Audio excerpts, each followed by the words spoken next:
Esto también se aplica a la violencia, la ira y cualquier otro hábito, ya sea de fumar, comer alcohol o hábitos sexuales. Si los miramos con mucho cuidado, en su totalidad, con nuestra mente y corazón, nos damos cuenta inteligentemente de su contenido total. Entonces hay libertad. Dado que este estado de atención, la percepción de alerta está funcionando, algo que surge, luego la ira, los celos, la violencia, la brutalidad, las ambigüedades, el enemigo, se pueden observar al instante, al instante. En esto hay libertad. Y lo que estaba allí, deja de existir, para que el pasado no sea eliminado con el tiempo. El tiempo no es el camino a la libertad. No es esta idea de gradual, una forma de indolencia, de discapacidad. Enfrentar el pasado al instante en el momento en que surgen. Cuando tienes esta capacidad prodigiosa de observarte claramente, mientras te levantas y lo miras con toda tu mente, con todo tu corazón, entonces el pasado cesa. Por lo tanto, el tiempo y el pensamiento no termina el pasado. Porque el tiempo y el pensamiento son el pasado. ¿Es el pensamiento un movimiento de la mente? ¿Es la función de alerta de percepción de una mente tranquila? Como dijimos el otro día, el pensamiento es la respuesta de la memoria. Como si fuera una computadora que alimentamos con cada clase de información. Y cuando pedimos la respuesta, lo que almacenamos en la computadora responde.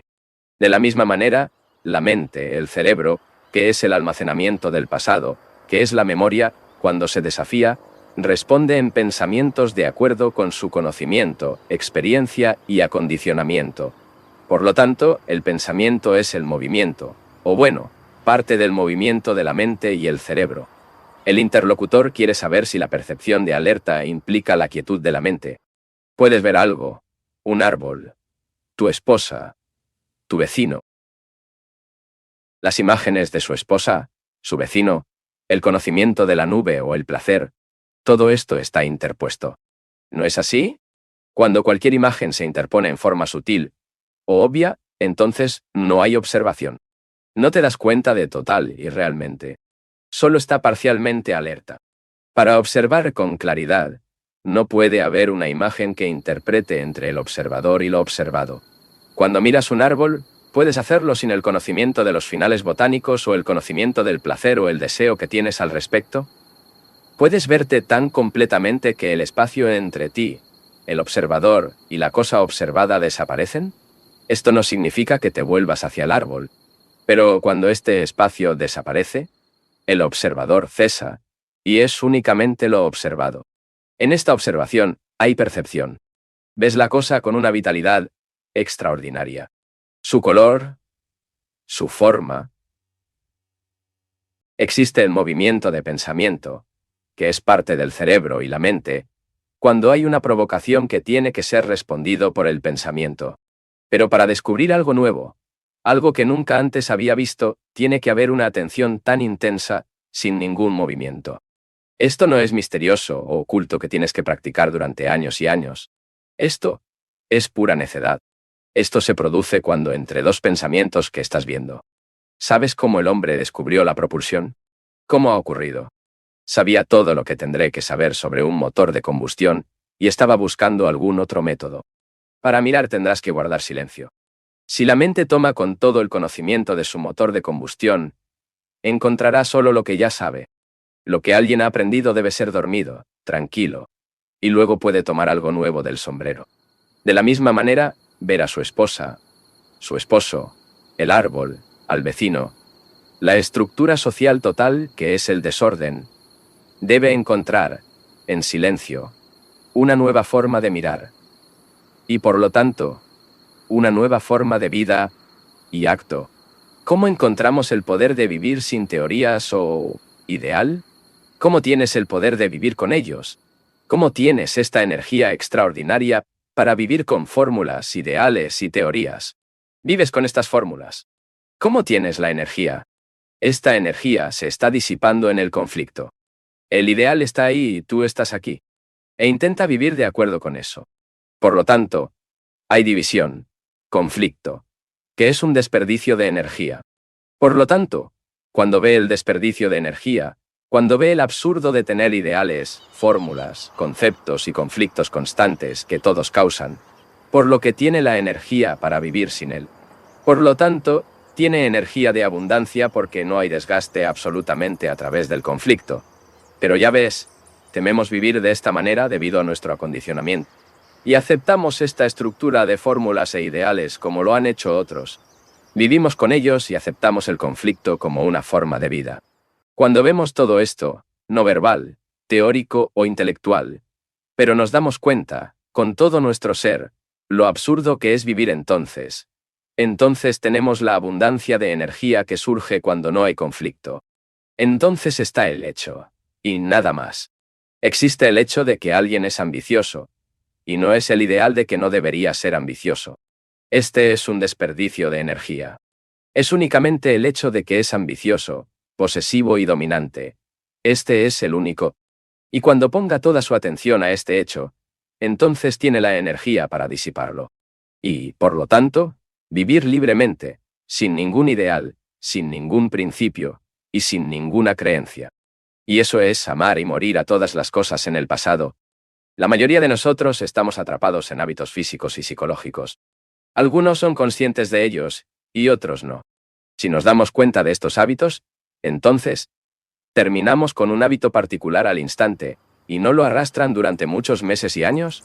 Si nos damos cuenta de un cierto hábito, es posible que terminemos con él sin lucha y que la extracción instantáneamente, por ejemplo, el hábito de fumar, el temblor único de la cabeza, la sonrisa habitual o cualquiera de los diferentes hábitos peculiares que tenemos. Es posible darse cuenta de la charla interminable de nada, la inquietud de la mente, uno puede hacerlo sin resistencia o control, de modo que nos alejemos fácilmente sin esfuerzo de inmediato. En esto, hay varias cosas involucradas. Primero, la comprensión de que la lucha contra algo nuevo, como un hábito particular, desarrolla una forma de resistencia contra este hábito. Y aprendemos que la resistencia de cualquier manera genera más conflictos. Si resistimos un hábito, intentamos reprimirlo y luchar contra él. Exudamos en la lucha para controlarla la misma energía necesaria para comprenderla. Esto está involucrado en una segunda cosa. Damos, por supuesto, que el tiempo es necesario y que cualquier hábito en particular tiene que terminar lentamente. Tiene que ser suprimido gradualmente. Estamos acostumbrados a, por un lado, la idea de que la única forma de liberarnos de un hábito es a través de la resistencia y el desarrollo de un hábito opuesto. Y, por otro lado, la idea de que podemos hacerlo gradualmente durante un periodo de tiempo. Pero si examinamos el tema, vemos que cualquier forma de resistencia genera más conflicto. Y también ese tiempo lleva muchos días, semanas, años. Realmente no termina con el hábito. Y preguntamos si es posible terminar un hábito sin resistencia y sin tiempo de inmediato. Para liberarnos del miedo, lo que se requiere no es resistencia durante un periodo de tiempo, a excepción de la entrega que puede enfrentar este hábito y disolverlo de inmediato. Esto es atención. La atención es la misma esencia de toda la energía. A la atención de la atención, nuestro corazón, y con esta energía, confrontan o realiza el hábito particular. Entonces verá que el hábito ha perdido su apoyo y desaparece al instante. Podemos pensar que sus diversos hábitos carecen de especial importancia.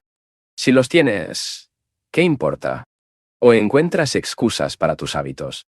Pero si podemos establecer la calidad de atención en la mente, ya que la mente captura el hecho, la verdad de que la energía es tensión, y que la tensión es necesaria para disolver cualquier hábito determinado, entonces, al darse cuenta de un hábito o tradición en particular, podríamos mirar que cesa por completo.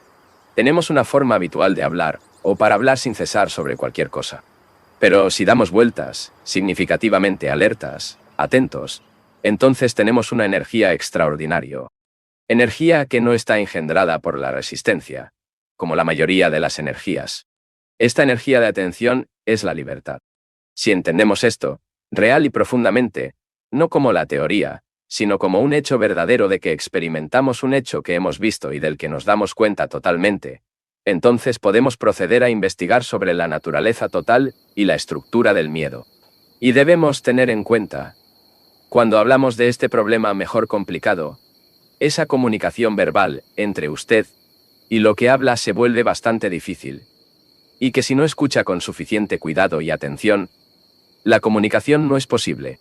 Si piensas en algo y el orador habla de algo distinto, entonces es obvio que la comunicación cesa.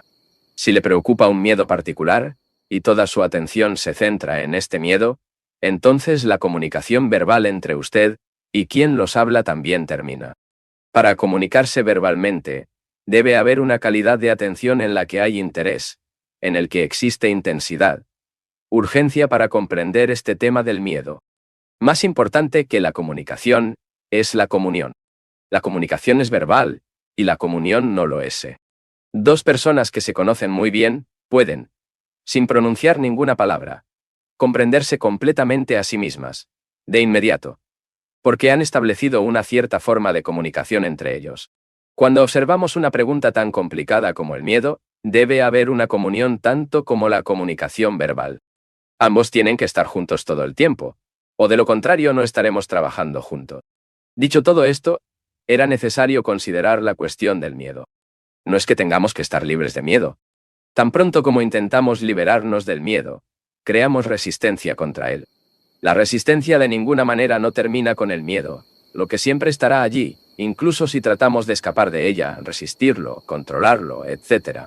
El control de él, el escape, el reprimido, son todas las formas de resistencia, y el miedo continúa incluso si desarrolle una mayor fuerza para resistirlo.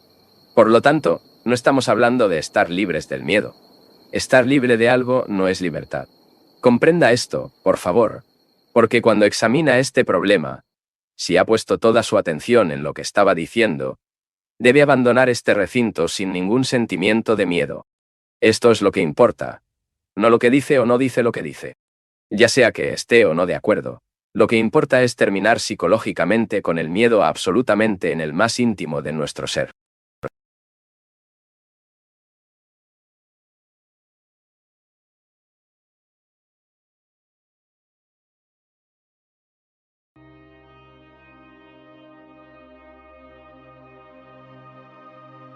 No es que uno tenga que estar libre de miedo o tener que resistirlo, sino que debe comprender toda la naturaleza y la estructura del miedo.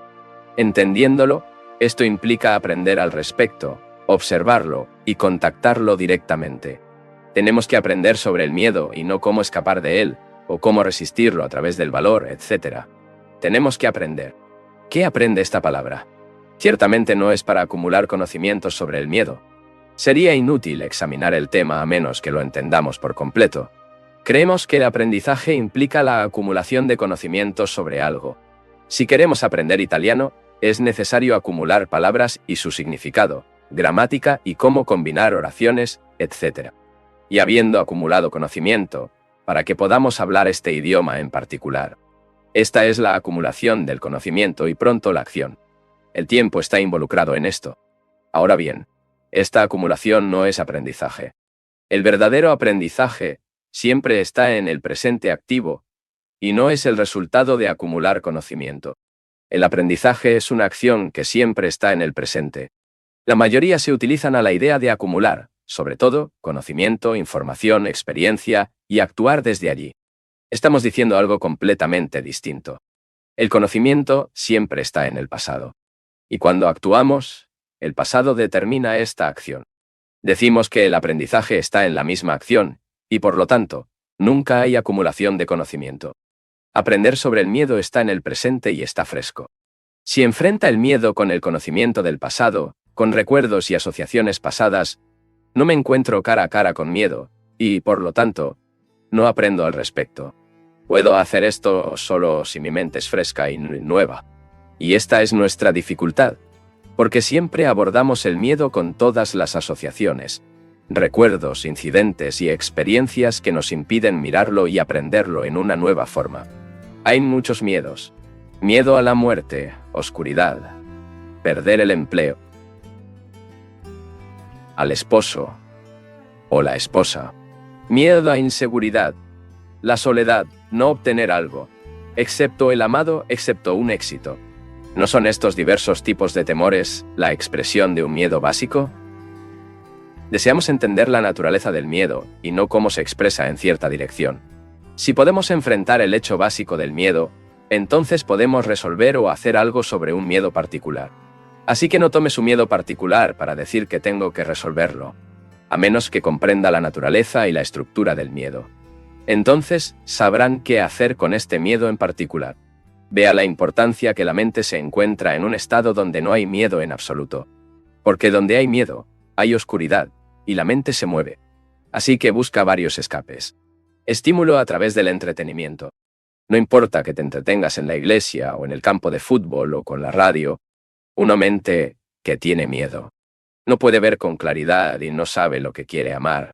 Es posible que sepa el placer, pero ciertamente no sabe lo que significa amar. El miedo destruye y afecta a la mente. Hay miedo físico y miedo psicológico.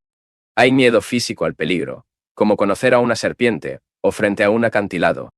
Este miedo, el miedo físico de enfrentar el peligro, no es inteligencia. Hay un acantilado allí. Veo y reacciono de inmediato. No me acerco. Bueno, no es este miedo a la inteligencia lo que me dice: ten cuidado. Hay peligro. Esta inteligencia se ha acumulado con el tiempo y otros se han cansado. O mi madre, o mi amiga, se les dice: tenga cuidado con este acantilado. Entonces, en esta expresión física del miedo, la memoria y la inteligencia funcionan simultáneamente. Además, existe el miedo psicológico al miedo físico que experimentamos, habiendo sufrido una enfermedad que nos causó mucho dolor. Habiendo experimentado dolor, que es un fenómeno puramente físico, no queremos repita y tenemos el miedo psicológico a este dolor, incluso si dejó de ser real. ¿Se puede entender este miedo psicológico de tal manera que no surge absolutamente otra vez? Tuve dolor. La mayoría lo sufrimos. Tuve la semana pasada o hace un año. El dolor estaba desesperado. Y no quiero que te repites y me temo que puedes volver. ¿Qué pasó? Escuche esto atentamente, por favor. Hay un recuerdo de este dolor y el pensamiento dice que no dejes que se repita. Cuidarse. Pensar en el pasado del dolor causa el miedo a repetirse. Y pensar atrae miedo a sí mismo. Esta es una forma particular de miedo.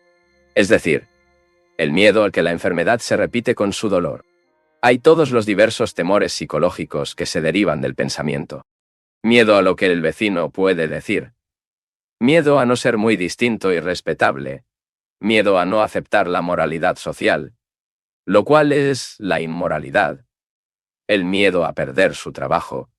Miedo a la ansiedad, que es miedo en sí mismo y etc. Siendo todo esto producto de una vida apoyada por el pensamiento. No solo existen los miedos conscientes, sino también los fondos y los miedos ocultos en la psique, las portadas más profundas de la mente. Podemos enfrentar miedos conscientes, pero es mucho más difícil hacerlo con miedos secretos y profundos. ¿Cómo puedes hacerlo con estos temores profundos, inconscientes y ocultos, superficie y ser descubierto? Para hacerlo, la mente consciente ¿puede hacer eso? ¿Puede la mente consciente, con su pensamiento activo, descubrir el inconsciente, los ocultos?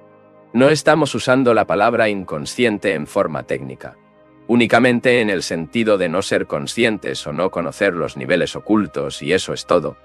La mente consciente puede, la que está entrenada con el final de Azothering para sobrevivir, para continuar con las cosas como eres. ¿Sabes el engaño que es esta mente consciente?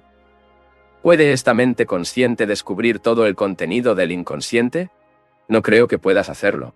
Puedes averiguar una cobertura e interpretarlo de acuerdo con su condicionamiento, pero esta interpretación, de acuerdo con su condicionamiento, dañará aún más la mente consciente, para que esté aún menos capacitado para examinar completamente la cobertura posterior.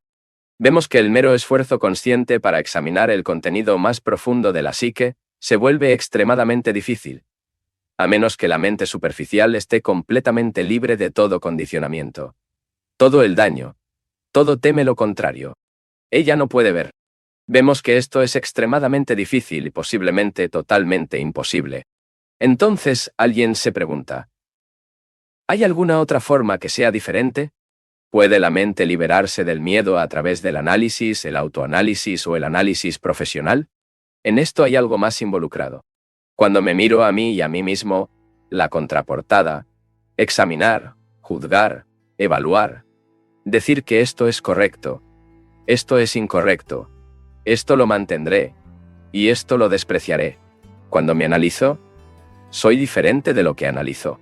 Tengo que responder esto por mí mismo y ver la verdad al respecto. ¿Es el analizador diferente de lo que analizas? Digamos celos. No es diferente. Él es este celos. Y trata de separarse de los celos como la entidad que dice: observaré el celos, deshazte de ello o ponte en contacto con él. Pero los celos y el analizador son parte el uno del otro. En el proceso de análisis es el tiempo involucrado. Es decir, necesito muchos días o muchos años para analizar. Al final de muchos años todavía tengo miedo. Por lo tanto, el análisis no es el camino. El análisis implica mucho tiempo y cuando la casa está ardiendo, uno no siente analizar o visitar a un profesional para decirme algo sobre mí. Por favor, tenemos que actuar. El análisis es una forma de escape, pereza e ineficiencia. La solución no es el análisis del inconsciente por lo consciente. La mente vio esto y dice que ya no analizaré porque veo la inutilidad de hacerlo. Ya no resistiré el miedo. ¿Te das cuenta de lo que pasó con la mente? Cuando descartó el método tradicional de análisis, resistencia, tiempo, ¿qué le pasó? La misma mente se volvió extraordinariamente aguda. Por la necesidad de observar, se volvió extraordinariamente intenso, agudo y vivo. La mente se pregunta si hay alguna otra forma de enfrentar este problema, para descubrir todo su contenido. El pasado, el patrimonio racial, la familia, el peso de la tradición cultural y religiosa. ¿Puede el producto de 2000 o 10.000 años estar libres de todo esto? ¿Puedes descartarlo por completo y, por lo tanto, deshacer todo el miedo? Por lo tanto, tenemos este problema. Problema de que una mente aguda, la mente que despreciaba cada forma de análisis que necesariamente lleva tiempo, y para el cual el mañana no existe. Tienes que resolver por completo y ahora. Por lo tanto, no hay ideal. No se trata de un futuro que dice, oh, estaré libre de él. Para que la mente esté ahora en un estado de tensión completa, déjelo escapar, y ya no invente el tiempo como una forma de resolver el problema. Dejó de analizar o resistir. La mente en sí tiene una cualidad completamente nueva. Los psicólogos dicen que deberíamos soñar o, de lo contrario, estaremos locos. Y pregunto, ¿por qué debería soñar con una forma de vida que no requiere soñar absolutamente? Porque si no soñamos con todo, entonces la mente descansa seriamente.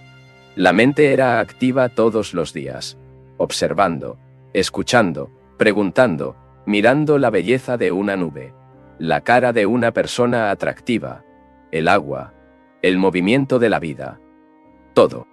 Estaba mirando y observando. Y cuando duermes, debes descansar completo.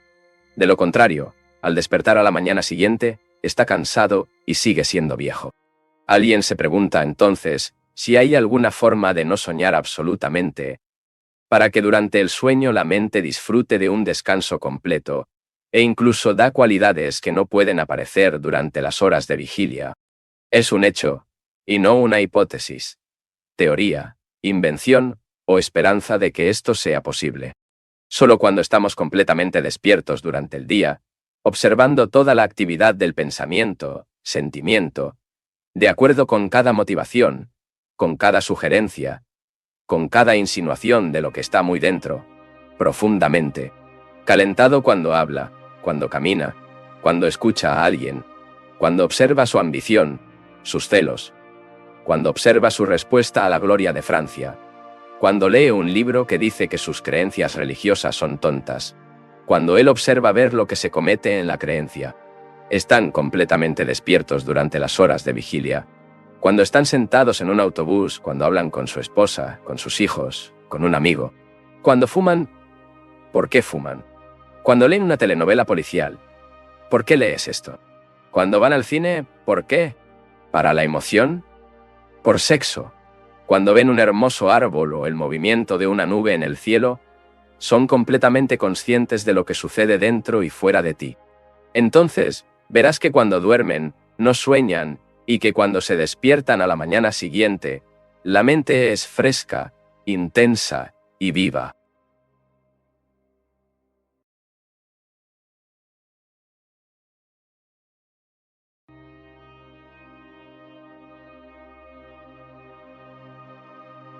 Hemos estado hablando del caos en el mundo, la gran violencia, la confusión que existe, no solo afuera, sino también internamente.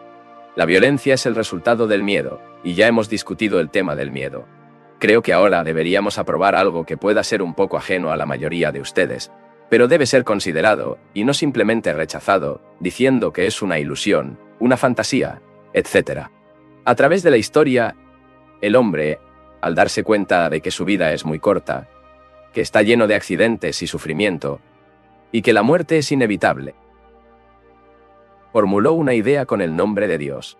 Dios se dice a sí mismo, ya que ahora nos está sucediendo, que la vida es transitiva, y quería experimentar algo inmensamente grande, supremo, algo no creado por la mente o la emoción. Quería probar un mundo completamente diferente, un mundo que trascendió Eso fue más allá de todo el camino y la tortura. Y esperaba encontrar este mundo trascendental descubriéndolo a través de su búsqueda. Debemos examinar este problema de ya sea existe o no es una realidad, sin importar el nombre que le damos, es de una dimensión diferente. Para penetrar en su profundidad, debemos darnos cuenta de que no es suficiente comprenderlo simplemente en el nivel verbal, porque la descripción nunca se describe. La palabra nunca es la cosa. Podemos penetrar el misterio, si este es un misterio, que el hombre siempre ha tratado de penetrar o capturar, invitándolo, retención, adorarlo, volverse dedicado a él. Dado que la vida es lo que es, pero muy superficial, vacía, algo tortuoso, sin mucho significado, tratamos de inventar un significado para darte una sensación.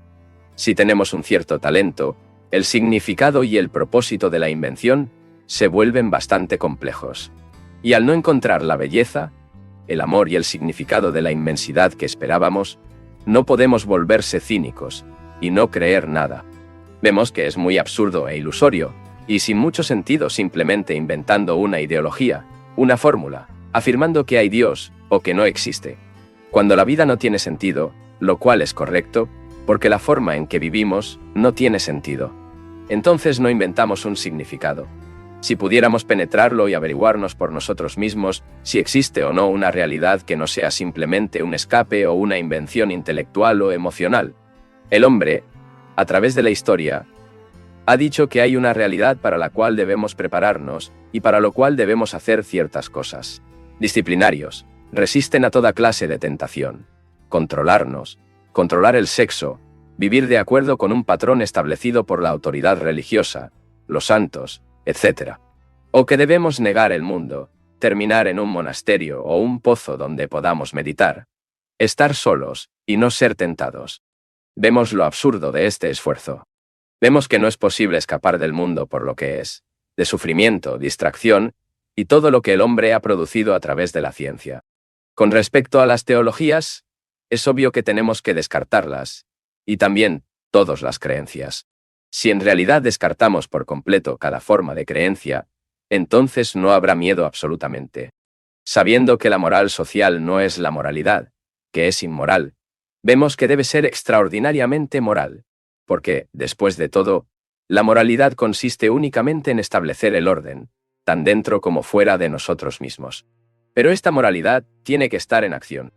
No es una moralidad ideal o conceptual, excepto la verdadera conducta moral. ¿Es posible disciplinar, incluso sin reprimir, controlar o escapar? La raíz etimológica de la palabra disciplina es aprender. No ame ni se convierta en discípulo de alguien, ni imite o reprima, excepto para aprender. El mismo acto de aprendizaje requiere disciplina. Una disciplina que no se impone, ni se conforma con ninguna ideología. No hay inflexible la austeridad del monje. Sin embargo, sin una austeridad profunda, nuestra conducta diaria nos lleva únicamente al desorden. Podemos ver lo esencial que es tener un pedido completo en nosotros mismos, como el orden matemático, no relativo o comparativo, no el orden que emana de la influencia ambiental, el comportamiento, que es justicia, debe establecerse para que la mente esté en un orden completo. Una mente torturada, frustrada y con forma de medio ambiente que se adapta a la moralidad social debe confundirse. Y una mente confundida no puede descubrir lo verdadero. Si la mente es descubrir este extraño misterio, si existe tal cosa, tiene que sentar la base del comportamiento, la moralidad que no es la de la sociedad. Una moralidad en la que no hay miedo absolutamente y, por lo tanto, es gratis. Es solo entonces, después de sentarse esta base profunda, cuando la mente puede descubrir qué es la meditación. Esta calidad de silencio, de observación, en la que el observador no existe. Si esta base de conducta directa no se establece en nuestras vidas, en nuestra acción, entonces la meditación tiene muy poco sentido. En el este hay muchas escuelas, sistemas y métodos de meditación, incluidos Zen y Yoga, que han traído al oeste. Tenemos que entender muy claramente esta sugerencia de que por un método, un sistema o ajustándonos a un modelo o tradición en particular, la mente puede encontrar esta realidad. Podemos ver lo absurdo que es esto. No importa que se gaste en el este o que se invente aquí. El método implica el cumplimiento, la repetición, implica que alguien, habiendo logrado cierta iluminación, nos dice que hacemos esto o no hacemos eso. Y nosotros, que estamos tan ansiosos por tener esta realidad, seguir, presentar, obedecer y practicar a los que nos cuentan día tras día con muchas máquinas. Una mente aburrida e insensible que no es inteligente en alto grado puede practicar infinitamente un método y se volverá cada vez más aburrido, cada vez más estúpido. Tendrá su propia experiencia dentro del campo de su propio acondicionamiento. Posiblemente algunos de estabas en el este y allí estudiaste meditación. Hay toda una tradición detrás de ella. En la antigüedad, este tema exploró en India y en toda Asia. Esta tradición domina nuestras mentes hasta ahora y ha escrito volúmenes interminables sobre el tema. Pero cualquier forma de tradición, un arrastre del pasado, que se une para descubrir si existe esta gran realidad, es evidentemente un desperdicio de esfuerzo. La mente debe estar libre de todas las formas de tradición y sanción espirituales. De lo contrario, nos faltan por completo la forma más alta de inteligencia. ¿Qué es, entonces, meditación, si no tradicional? Y si no puede ser tradicional, nadie puede enseñarnos. Tampoco podemos seguir un atajo privado y decir, a lo largo de este atajo, aprenderé qué es la meditación. El significado total de la estimación de la meditación, en la que la mente está completamente calentada, sino que está tranquila no solo en el nivel consciente, sino también en los niveles de conciencia profundos, secretos y ocultos. Así que completa la inquietud y total en el que el pensamiento es silencioso y no divagan en todas las direcciones. Una de las enseñanzas tradicionales de la meditación, el enfoque tradicional que hablamos, es que el pensamiento debe controlarse, pero esto tiene que descartar. Y para descartarlo, debes observarlo muy de cerca, objetiva y no emocional. La tradición nos dice que necesitamos un gurú, un maestro que nos ayude a meditar y explicar lo que debemos hacer. Occidente tiene su propia forma de tradición, oración, contemplación y confesión. Pero en total, la base que alguien más conoce y no lo sabemos. Que lo que sabemos nos enseñará cómo dar la iluminación y que está involucrado en la autoridad. El maestro, el gurú, el salvador, el hijo de Dios y etc. Saben que no lo sabemos. Dicen, practica y eventualmente llegará allí si tienes suerte. Lo que significa que hay una lucha contigo mismo todos los días, tratando de adaptarse a un estándar, un sistema, tratando de reprimir sus deseos, apetitos, envidia, celos y ambiciones. Por lo tanto, hay conflicto entre lo que somos y lo que deberíamos ser de acuerdo con el sistema. Eso significa que hay esfuerzo. Y una mente que se esfuerza nunca puede estar callada. A través del esfuerzo, la mente nunca silencia por completo. La tradición también dice que debemos centrarnos en controlar el pensamiento. Centrarse solo para resistir, erigir un muro a su alrededor, proteger un enfoque exclusivo en una idea, un principio, una imagen, o lo que alguien quiere. La tradición dice que debemos pasar por esto para encontrar lo que estamos buscando. También nos dice que no debemos tener sexo ni mirar este mundo, como siempre ha dicho todos los santos, que son más o menos neuróticos. Y cuando no vemos en forma meramente verbal o intelectual, excepto realmente lo que está envuelto en todo el sistema, y solo podemos verlo cuando lo miramos objetivamente, y no estamos comprometidos con él, entonces, podemos descartarlo por completo.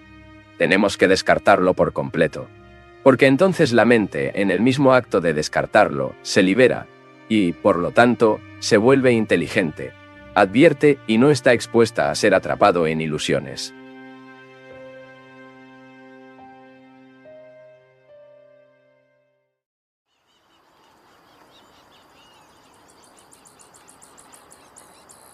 Para meditar en el sentido más profundo de la palabra, uno debe ser virtuoso, moral, pero no con la moralidad de un modelo, una práctica o orden social, excepto con la moralidad que surge indebidamente de una manera natural y agradable.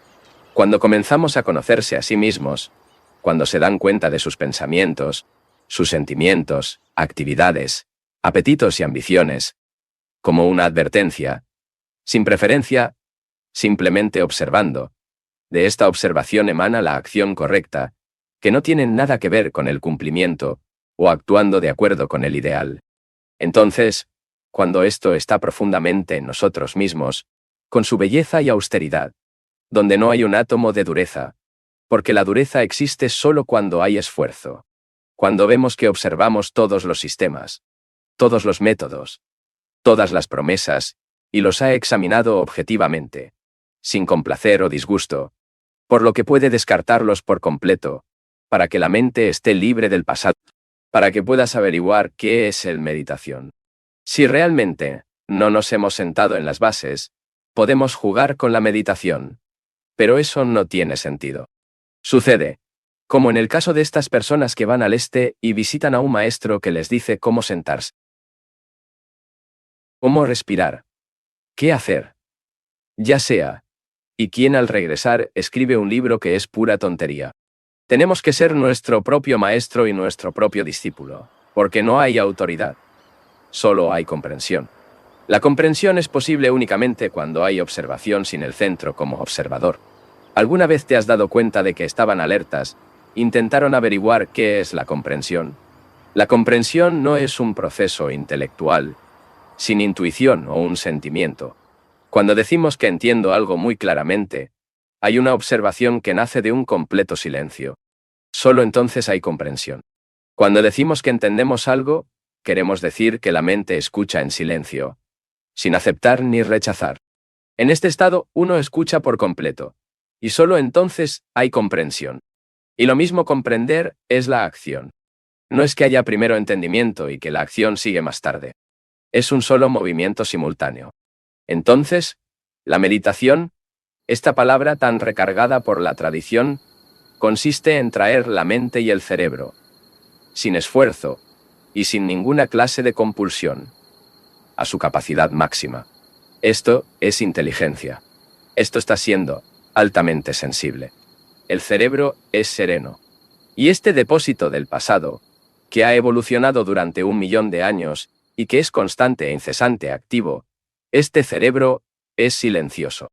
¿Es de alguna manera posible que el cerebro esté tranquilo, lo que reacciona en todo momento y responde al estímulo más insignificante de acuerdo con su acondicionamiento?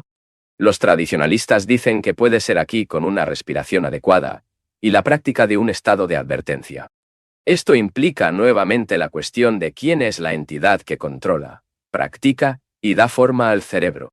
No es el pensamiento lo que dice, yo soy el observador, y controlaré el cerebro, y finalmente es el pensamiento.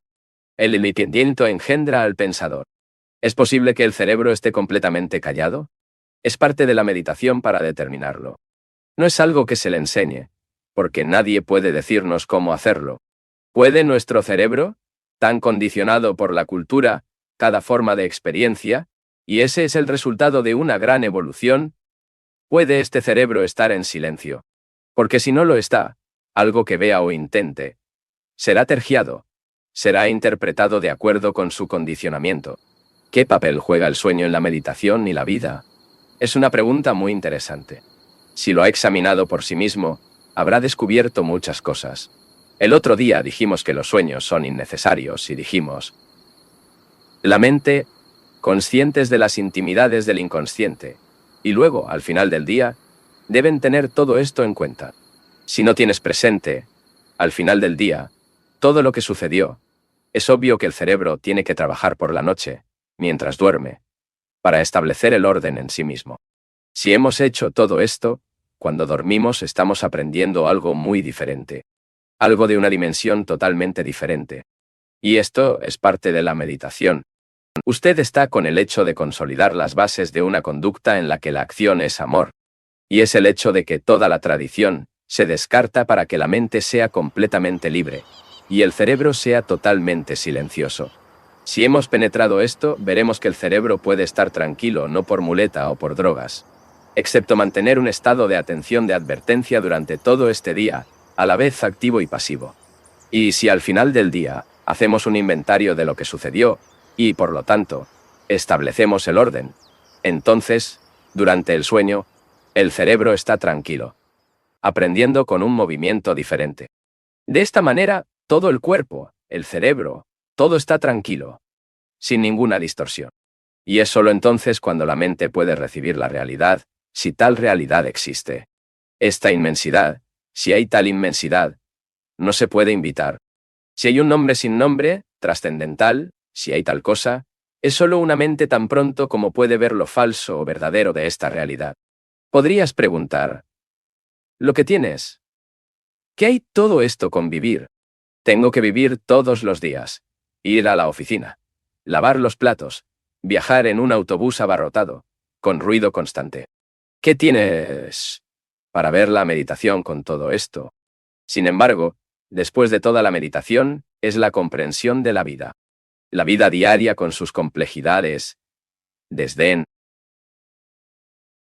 sufrimiento, soledad, desesperación, afán de ser famoso, de éxito, miedo, envidia. Comprender todo esto es la meditación. Sin comprenderlo, la mera comprensión de desabrochar el misterio es totalmente inútil y carece de valor. Es como una vida desordenada, una mente desordenada que se ocupa de encontrar el orden matemático. Todo en la meditación tiene que ver con la vida. La meditación no consiste en huir a algún estado emocional o éxtasis. Hay un éxtasis que no es placer. Orden que sea absoluto.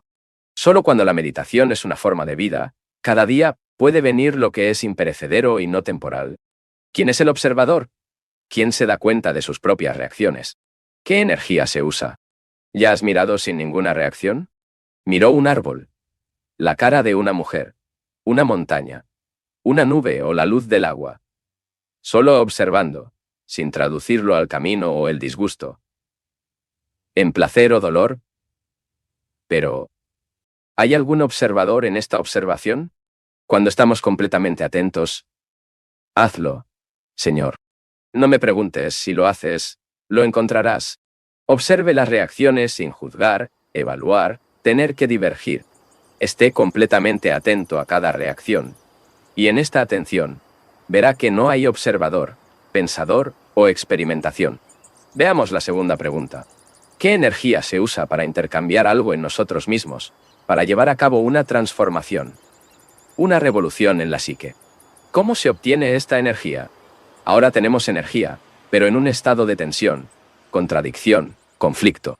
La energía en la batalla entre dos deseos, lo que tengo que hacer y lo que debo hacer. Esto consume una gran cantidad de energía. Pero si no hay contradicción, entonces tenemos una gran abundancia de energía.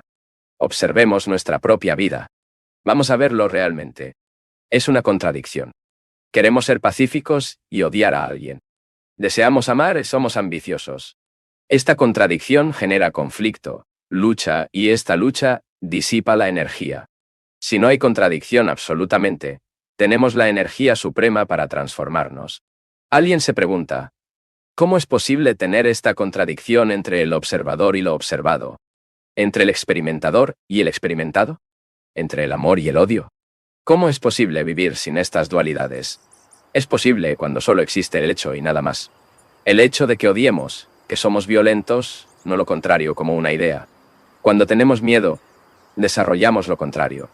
Es decir, el valor, que es resistencia, contradicción, esfuerzo y tensión. Pero cuando entendemos completamente qué es el miedo, y no escapará lo contrario, cuando le prestamos toda nuestra atención al miedo. Así que vemos que no solo cesa psicológicamente, pero también tenemos la energía necesaria para enfrentarte. Los tradicionalistas dicen que debes tener esta energía, por lo que no seas sexual, no seas mundano. Concéntrate, pones tu mente en Dios, abandonan el mundo, evita la tentación. Todo esto para que tengamos esta energía. Pero todavía somos un ser humano con apetitos, quemando internamente con sus emergencias sexuales y biológicas, deseando hacer algo. Controlar, luchar y todo lo demás. Por lo tanto, disipar la energía. Pero si vive con el hecho y nada más, si está enojado, comprenda y no se preocupe por cómo no está enojado. Examinar el hecho. Vívalo. Estar con él. Prestarle atención completa. Verá que tiene esta energía en abundancia. Es esta energía la que mantiene la mente clara, el corazón abierto para que haya abundancia de amor, no solo idea o sentimientos. ¿Qué quieres decir con éxtasis? ¿Cómo puedes describirlo? ¿Dijiste que el éxtasis no es placer y que el amor no es placer? ¿Qué es éxtasis? Cuando miras una nube, la luz en esta nube, hay belleza. La belleza es pasión. Para ver la belleza de una nube o la belleza de la luz en un árbol, tiene que haber pasión. Tiene que haber intensidad. En esta intensidad, en esta pasión, no hay sensación de agradable o disgusto. El éxtasis no es personal. No es suyo ni el mío, como el amor. Ni el suyo ni el mío. Cuando es para registrarlo, es o el mío. Cuando existe esta mente meditativa, tiene su propio éxtasis, que no se puede describir y no se puede expresar en palabras así. Dijiste que no hay bien y mal, que todas las reacciones son buenas. ¿Es eso lo que dices? No, señor. No dije nada de eso. Dije, observa tu reacción. No la llames buena o mala. Cuando te llamas bueno o malo, engendra contradicción. ¿Alguna vez miraste a tu esposa? Siento tener que insistir en ello. Si es su imagen, esta imagen que ha construido más de 30 o las que son, tiene una imagen y tiene una imagen suya. Estas imágenes están en relación. Tú y ella no lo son. Estas imágenes surgen cuando no somos conscientes de nuestra relación. Y la falta de atención que crea estas imágenes. Puede mirar a su esposa sin condenar, evaluar, sin decir que tiene razón o incorrecta, excepto simplemente observarla, sin presentar sus pérdidas, entonces verá que hay una acción de todos los diferentes que emana de esta observación.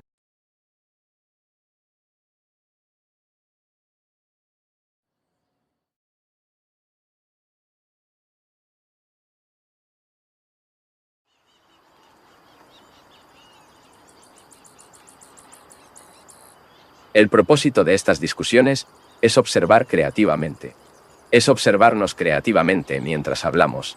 Todos debemos cooperar en el tratamiento de cualquier tema que queramos discutir, y debe haber algo de franqueza. No la grosería o el aspecto tanto como sea posible para la ignorancia o inteligencia de otro. Pero sí, cada uno debe participar en la discusión de un tema determinado con toda su capacidad. En la misma exposición que sentimos o preguntamos, debe haber una sensación de percibir algo nuevo. Esta es la creación, no la repetición de lo antiguo, excepto la expresión de lo nuevo en el descubrimiento de nosotros mismos mientras nos expresamos en palabras sí. Así es como creo que estas discusiones serán rentables. ¿Podemos investigar este problema más profundamente y cómo se desperdicia? Has estado hablando de violencia, violencia de guerra, violencia en la forma en que trata a las personas, la violencia en el camino de pensar y mirando a los demás. Pero, ¿qué tiene la violencia en la autoconservación? Si fue atacado por un lobo, me defendería apasionadamente con todas mis fuerzas. ¿Es posible ser violento en una parte de nosotros y no en otra? Hubo una sugerencia con respecto a la violencia cuando nos deformamos a nosotros mismos para adaptarnos a un estándar particular de la sociedad o la moral. Pero también está el problema de la autoconservación. ¿Dónde está la línea divisoria entre la conservación misma, que a veces requiere violencia y otras formas de violencia? ¿Quieres discutir esto? Si me permites, sugiero que discutamos las diversas formas de violencia psicológica. Y luego veremos cuál es el lugar de la conservación en sí, cuando somos atacados. Me pregunto, ¿qué pensarás sobre la violencia? ¿Qué es la violencia para ti? ¿Es una forma de defensa? ¿Es una forma de perturbación de mi conveniencia? ¿Y qué significa la violencia para ti? El sentimiento, la palabra, la naturaleza de la violencia. La violencia es agresión. Si estamos frustrados, nos volvemos violentos. Si un hombre no puede obtener algo, entonces se vuelve violento. Odio en el sentido de subyugación. ¿Qué significa la violencia para ti? ¿Una manifestación de peligro cuando intervino? Miedo. Sin lugar a dudas, con violencia, lastimamos a alguien o algo, ya sea mental o físicamente. ¿Conoces la violencia porque conoces la no violencia? ¿Sabrías qué es la violencia sin lo contrario? ¿Por qué conoces estados de no violencia? ¿Reconoce por lo tanto la violencia? ¿Cómo sabes la violencia? Porque somos agresivos, competidores, y vemos los efectos de todo lo que es la violencia. Construimos un estado de no violencia. Si no hubiera opuesto, sabrías qué es la violencia. No la identificaría, pero sentiría algo. ¿Es este sentimiento o surgió porque conoces la violencia? Creo que la violencia nos causa dolor, y es una sensación poco saludable que queremos desenredar. Por esta razón, queremos no ser violentos. No sé nada sobre violencia, ni sobre la no violencia. No trabajo de ningún concepto o fórmula. No sé realmente lo que significa la violencia y quiero averiguarlo. Entiendo eso. Se sugirió antes. Todavía estoy tratando de determinar qué es la violencia. Quiero investigarlo, explorarlo, derivarlo, cambiarlo. ¿Me entiendes? La violencia es la ausencia de amor. ¿Y sabes qué es el amor? Creo que todas estas cosas se originan en nosotros. Sí, eso es exactamente eso. La violencia surge de nosotros. Esto es correcto. Deseo averiguar si proviene de afuera o desde adentro. Vamos poco a poco, por favor. Es un tema muy serio, y el mundo entero está envuelto en él. Todos hablaron de violencia y no violencia. Decimos que debemos vivir violentamente. O, al ver el efecto de esto, dice, debemos vivir pacíficamente. Escuchamos muchas cosas de libros, predicadores, educadores y otros, pero quiero averiguar si es posible desenterrar la naturaleza de la violencia. ¿Y qué lugar tiene en la vida, si tienes alguno? ¿Qué nos hace violentos, agresivos y competidores? Está en torno a la violencia de acuerdo con un modelo. Para más noble de lo que es la violencia comienza por la disciplina impuesta por nosotros mismos o por la sociedad. ¿Es la violencia un conflicto dentro y fuera de nosotros? Quiero descubrir el origen, el comienzo de la violencia, porque de lo contrario lo que hago es simplemente perforar muchas palabras. ¿Es natural ser violento en el sentido psicológico? Luego consideraremos estados físicos y psicológicos. Internamente es la violencia, la agresión, la ira, el odio, el conflicto, la represión y la no conformidad. Y está respaldado el cumplimiento de esta lucha constante por descubrir, obtener, convertirse, lograr, autoactuarse, ser nobles, etc. Todo esto está dentro del campo psicológico. Si no podemos penetrar esto muy profundamente, entonces no podremos entender cómo es posible producir un estado diferente en nuestra vida diaria, lo que requiere una cierta cantidad de autoconservación, ¿correcto? Comencemos desde allí. ¿Qué consideraría que es violencia no verbalmente, excepto, de hecho, internamente? ¿Está violando algo más? ¿Imponer algo? Considere la primera imposición para violar. ¿Qué es? Estoy celoso, e impongo a esto la idea de no estar celoso. No debo estar celoso. La imposición, la violación, lo que es, constituye violencia. Comenzaremos poco a poco, y posiblemente en esta única oración que podamos cubrir todo. ¿Qué es siempre en movimiento? No es estático. Violo al imponer algo que creo que debería ser. Significa que cuando lo siento, creo que la ira no debería existir.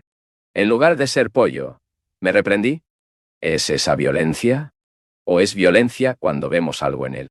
Estoy encogiéndolo y para descargarlo lo ataque. Y eso pone una cadena de reacciones en marzo, para que devuelva la agresión. La misma expresión de esta ira es la violencia. Y si impongo el hecho de que estoy reducido a algo más, es decir, no está reducido, ¿tampoco es eso la violencia?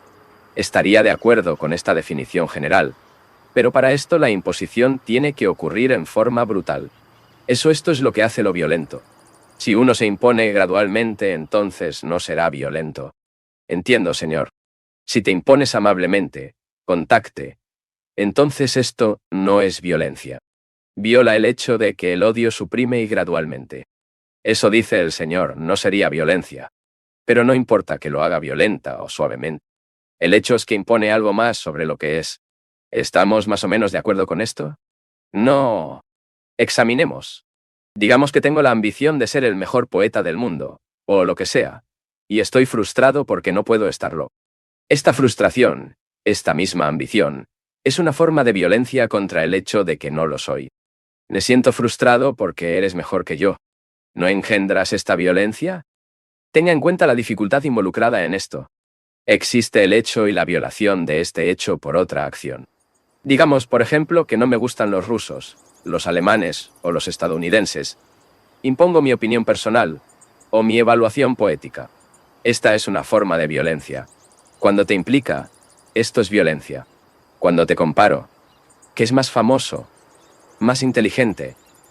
Estoy ejerciendo violencia sobre mí mismo, ¿no? Soy violento. En la escuela B, se compara con una A, que es mejor en los exámenes y los aprueba brillantemente. El maestro dice que B tiene que ser como él. Por lo tanto, cuando se compara B con A, hay violencia y destruye B. Siento dentro de mí que si hay alguna resistencia, algo que podría destruir, entonces surge la violencia, pero también siento que si no se resiste, podría ser violentamente. ¿No es todo esto del ego, el yo, que es la raíz de toda violencia? Supongamos que acepto lo que dices al respecto. Supongamos que odias a alguien y te gustaría eliminar este odio. Hay dos formas de abordar el problema, el enfoque violento y no violento. Si impones tu propio ser para eliminar este odio, será violento contra ti mismo. Si en el contrario, lleva tiempo, se necesita el trabajo de conocer sus sentimientos y el objetivo de su odio, gradualmente superará este odio. Entonces se resolverá el problema sin violencia. Creo que esto es bastante claro, señor. ¿No es así? Ahora no estamos tratando de resolver cómo prepararse con violencia, ya sea en forma violenta o no violenta, excepto lo que es y lo que causa esta violencia en nosotros. Lo que es psicológicamente violencia en nosotros. ¿No hay imposición la ruptura de algo? Entonces te sientes incómodo y comienzas a ser más violento. Romper con sus propias ideas y nuestra forma de vida, etc., causa incomodidad. Esta incomodidad trae violencia. La violencia puede surgir desde el interior o del exterior. Generalmente culpa al exterior por esta violencia. ¿No es la fragmentación la raíz de la violencia? Por favor, hay muchas maneras de demostrar cuál es el violencia o cuáles son sus causas. ¿No podemos ver un hecho simple y comenzar a ir poco a poco? No podemos ver que ninguna forma de imposición del padre en su hijo o hijo en su padre, el maestro sobre el alumno, la sociedad, el sacerdote, ¿son todas formas de violencia? ¿No podríamos estar de acuerdo con eso y comenzar allí? Hacemos esto no solo afuera, sino también internamente. Me digo a mí mismo, soy colérico, e impone a esto la idea de que no debería ser. Decimos que esto es violencia. En el mundo exterior, cuando un dictador reprime a la gente, esto es violencia. Cuando reprendí lo que siento, porque me temo, porque no es noble, porque no es puro, y etc. Esto también es violencia. Por lo tanto, no acepte el hecho de que esta imposición está engendrada. Si aceptas el hecho de que estoy celoso y no me resistiré, no hay imposición. Así que sabré qué hacer al respecto. No hay violencia.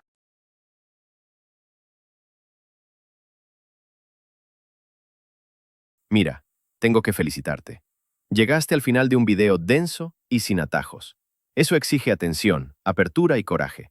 Deja en los comentarios tu ciudad o alguna cita que te haya marcado.